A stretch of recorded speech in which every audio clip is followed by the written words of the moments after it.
Hello students, हम पढ़ रहे हैं अल्कोहल का फॉर्मेशन एल्कीन से।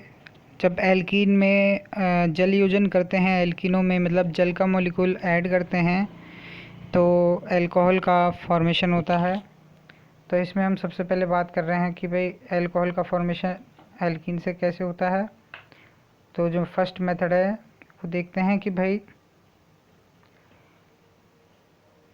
एल्कीनों के जलयोजन से या फ्रॉम हाइड्रेशन ऑफ एल्कीन।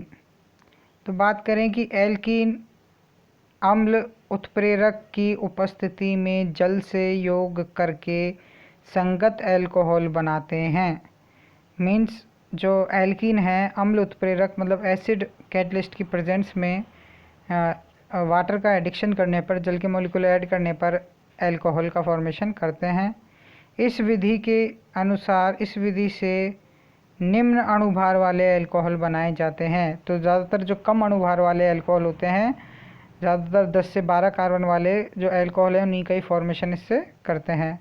और जल का योग H2SO4 तनु H2SO4 अथवा H3PO4 या SiO2 के द्वारा उत्प्रेरित होता है। तो इसमें तनु H2SO4 और H3PO4 ऑर्थोफॉस्फोरिक एसिड का यूज़ करते हैं।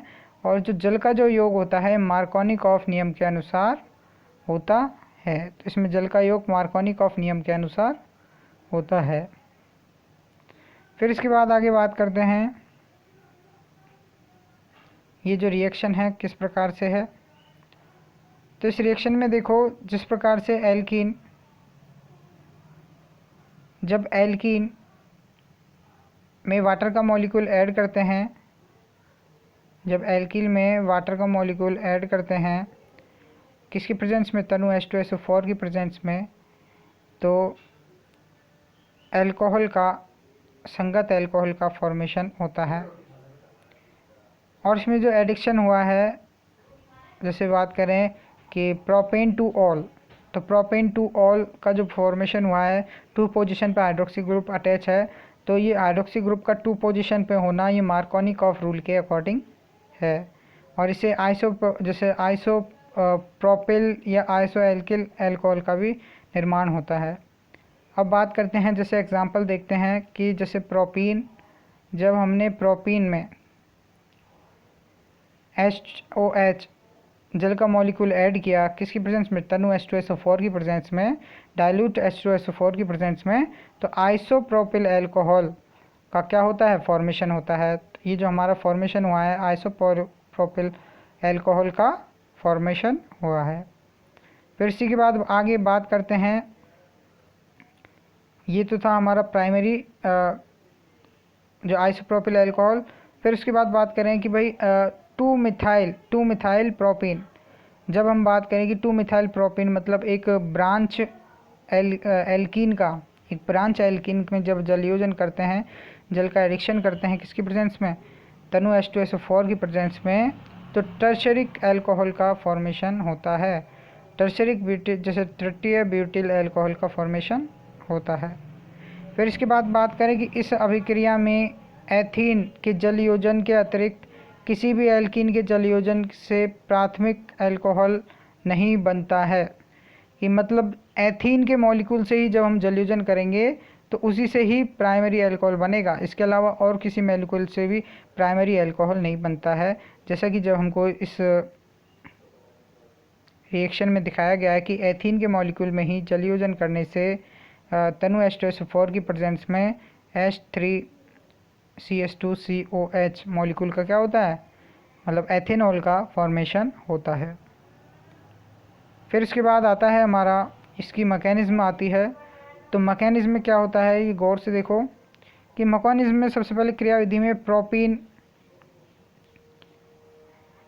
जो प्रोपीन है, प्रोपीन से 2 प्रोपेनॉल बनाने का उदाहरण लेकर अभिक्रिया की क्रियाविधि को हम निम्न प्रकार से समझते हैं। और ये निम्न पदों में होती है। ये कौन कौन से पदों में होती है, फर्स्ट पद है कि HOH जो जल का मॉलिक्यूल है उसमें एक H+ आयन जुड़ के इसे हाइड्रोनियम आयन में क्या करता है, H3O+ में कन्वर्ट करता है। ये हाइड्रोनियम आयन का फॉर्मेशन हो गया। फिर ये हाइड्रोनियम आयन किस में, ये प्रोपीन में ऐड होता है। ये हाइड्रोनियम आयन जब प्रोपीन में ऐड होता है तो ध्यान से देखो कि ये डायरेक्टली किससे, भाई अगर अपन बात करें एक H मॉलिक्यूल क्या होगा इसमें से निकला, एक H मॉलिक्यूल क्या होगा इसमें से निकला, और एक बॉन्ड क्या हुआ, जैसे भाई इनमें बॉन्ड तोड़ा, यहाँ पे अपन ने बॉन्ड तोड़ा तो यहाँ पे तो आ जाएगा कौन सा चार्ज, यहाँ पे तो आ जाएगा प्लस चार्ज और यहाँ पे आ गया माइनस चार्ज। तो ये जो H है ये माइनस वाला चार्ज वाले बात करें तो ये H इससे ऐड हो जाएगा, ठीक है। तो ये इस वाले जो कार्बन से H ऐड हो जाएगा, तो H ऐड होते ही, इसके ऐड होते ही क्या होगा, इसके ऐड होते ही यहाँ पे तो हो जाएगा प्लस CH3, यहाँ पे तो CH3 का फॉर्मेशन हो जाएगा और जो बीच वाला कार्बन है उस पर प्लस चार्ज आ जाएगा और HOH पानी का मॉलिक्यूल फिर से अलग हो जाएगा। फिर इसके बाद बात करते हैं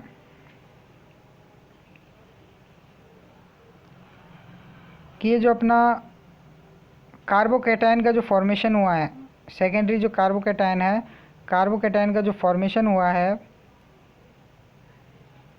ठीक है, कार्बोकैटायन में जो HOH का मॉलिक्यूल है तो ये ऑक्सीजन के थ्रू क्या होगा, ये ऐड होगा। तो ये ऑक्सीजन पे जो इलेक्ट्रॉन है ये किसको डोनेट करेंगे, कार्बोकैटायन को, प्लस को यहाँ पे ये डोनेट कर देंगे। अब फिर जैसे ये रिएक्शन कैसे होती है, तेज़ी से होती है, बहुत फास्ट होती है, और जैसे ही ये एडिक्शन हुआ तो यहाँ पे जो ऑक्सीजन पे क्या आ जाएगा, प्लस चार्ज आ जाएगा। तो इस प्लस चार्ज को ख़त्म करने के लिए इसमें से हाइड्रोजन क्या होंगे, इसमें हाइड्रोजन का अपन को दोबारा से हाइड्रोजन को निकालना पड़ेगा। अब हाइड्रोजन को निकालने के लिए भाई जैसे यहाँ पे ये प्लस चार्ज अधिक हो गया तो हाइड्रोजन को निकालने के लिए क्या होगा, ये वाला हाइड्रोजन है ये टूट जाएगा और ये हाइड्रोजन टूट के कहाँ पर, ये हाइड्रोजन टूट के इस ऑक्सीजन पे ऐड हो जाएगा। इस ऑक्सीजन पे ऐड होके ये दोबारा किसका, हाइड्रोनियम आयन का फॉर्मेशन करेगा और जो प्रोपेन टू ऑल या 2 प्रोपेनॉल ये जो हमारा कंपाउंड है वो हमें प्राप्त हो जाएगा।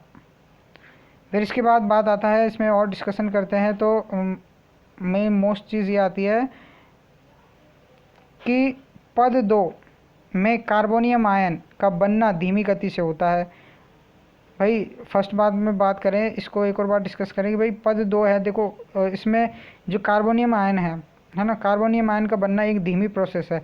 जो रेट ऑफ रिएक्शन जो होगी, भाई कार्बोनियम आयन का बनना एक धीमी प्रोसेस है, तो जो रेट ऑफ रिएक्शन होगी कार्बोनियम आयन पे ही क्या करेगी, डिपेंड करेगी, कार्बोनियम आयन के फॉर्मेशन पे ही डिपेंड करेगी जो रेट ऑफ रिएक्शन इस पूरी कंप्लीट प्रोसेस की। तो पद 2 पे ही ये रेट ऑफ रिएक्शन डिपेंड करती है।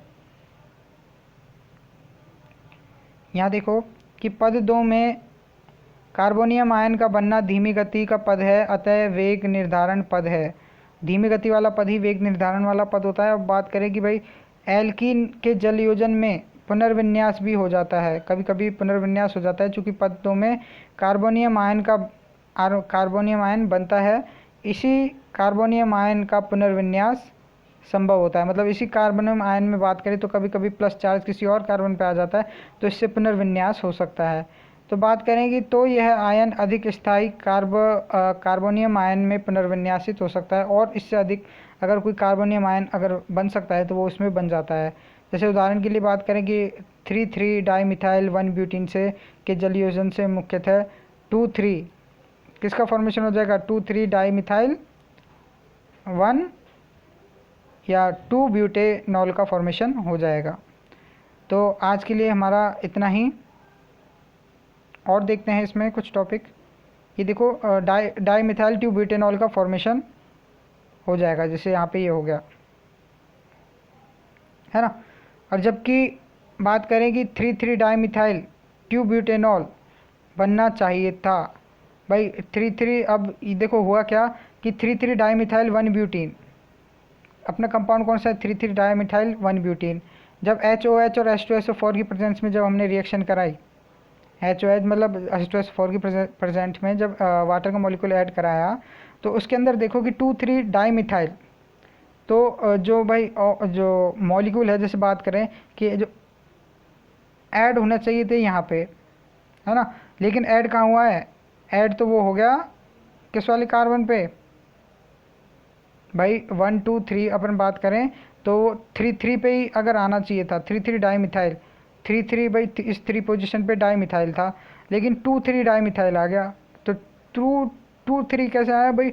एक तो 2 पोजीशन पे है ना भाई, 1 2 और ये 3 है ना, तो 2 पोजीशन पे ऑल आ गया। क्योंकि जो दूसरी पोजीशन है, जैसे बात करें, जैसे दूसरी पोजीशन पे क्या आया है यहाँ पे, एल्कोहल जो हाइड्रोक्सिल ग्रुप है वो आ गया है।